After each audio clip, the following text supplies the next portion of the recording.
ഞാൻ പറഞ്ഞില്ലേ കിരൺ, അവര് വെറുതെ ഇരിക്കില്ല. നമ്മൾ പ്രതീക്ഷിക്കാത്ത എന്തെങ്കിലും ഒരു നീക്കം അവരുടെ ഭാഗത്തുനിന്ന് ഉണ്ടാവുമെന്ന്. ഇത്രയും വലിയ കളി അവർ കളിക്കുമെന്ന് ഞാൻ കരുതിയിരുന്നില്ല. എന്തായാലും ജോർജ് സാറിനെ വിളിച്ച് എന്താ സംഭവിച്ചെന്ന് ചോദിക്കാം. വിളിക്കാം.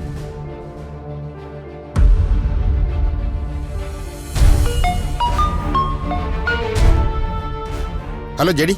സർ, വിനോദ് വിളിച്ചിരുന്നു. ആ CI മാറിയിട്ടില്ല. അയാള് വിനോദിന്റെ വീട്ടിൽ ചെന്ന് കേസ് വിഡ്രോ ചെയ്യാൻ പ്രഷർ ചെയ്തു. അയാളുടെ ട്രാൻസ്ഫർ നടന്നില്ല എന്ന് ഞാൻ അറിഞ്ഞു. അതെങ്ങനെ സംഭവിച്ചു സാർ? ആരാണ് തടഞ്ഞത്? ഡിപ്പാർട്ട്മെന്റിൽ നിന്ന് ഇങ്ങനെ ഒരു ഇടപെടൽ ഉണ്ടാവുമോ? മിനിസ്റ്റർ ഇടപെട്ടാണ് ട്രാൻസ്ഫർ തടഞ്ഞിട്ടുള്ളത്. നമുക്ക് തൽക്കാലം മിനിസ്റ്റർ പറയുന്നതല്ലേ കേൾക്കാൻ പറ്റൂ. മിനിസ്റ്ററിനെ പ്രദീപിന്റെ വീട്ടുകാരെ സ്വാധീനിച്ചതാണ് സർ. ഇനിയിപ്പോ നമ്മൾ എങ്ങനെയൊക്കെ ഇടപെട്ടാലും കേസ് അവർക്ക് അനുകൂലമായ കോടതിയിലെത്തൂ. കോടതിയില് അന്വേഷണ ഉദ്യോഗസ്ഥനെ മാറ്റണമെന്ന് പറഞ്ഞു. നമുക്ക് വിനോദിനെ കൊണ്ടൊരു ആപ്ലിക്കേഷൻ കൊടുപ്പിക്കാം. അതാണ് ഇനി നമ്മുടെ മുന്നിലുള്ള ഒരു വഴി. അതൊക്കെ കാലതാമസം എടുക്കുന്ന കാര്യങ്ങളല്ലേ സർ? ജെഡി, നമുക്കത് ഫാസ്റ്റ് ആക്കാൻ ശ്രമിക്കാം. അല്ലാതെ ഇപ്പോ മറ്റു വഴികളൊന്നും കാണുന്നില്ല. Okay sir.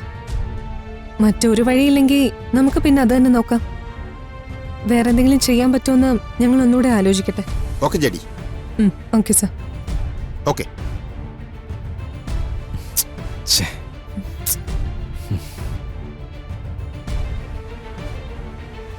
താനെന്തോടാ ആലോചിക്കുന്നേ?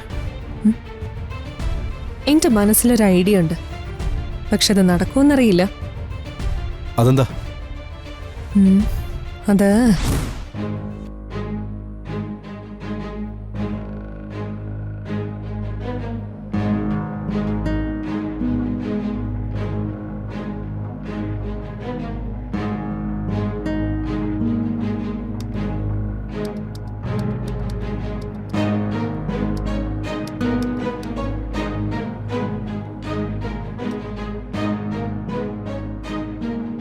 ചേച്ചി.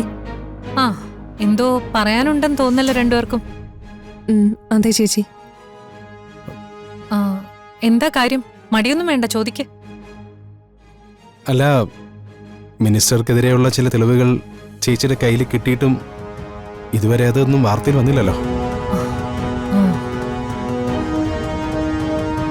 അതിന്റെ കാരണം എന്തായിരിക്കുമെന്ന് ഞങ്ങൾ തമ്മിലൊരു സംസാരം വന്നു.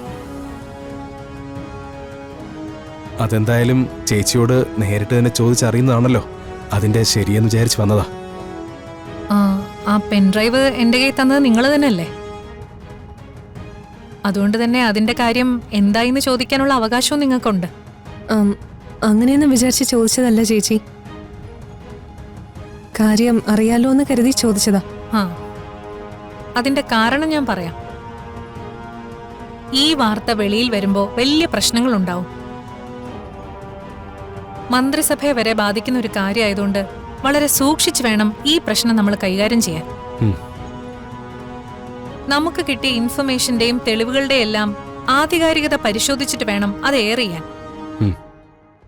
അല്ലെങ്കിൽ അവസാനം നമ്മൾ പ്രതിക്കൂട്ടിലാവും.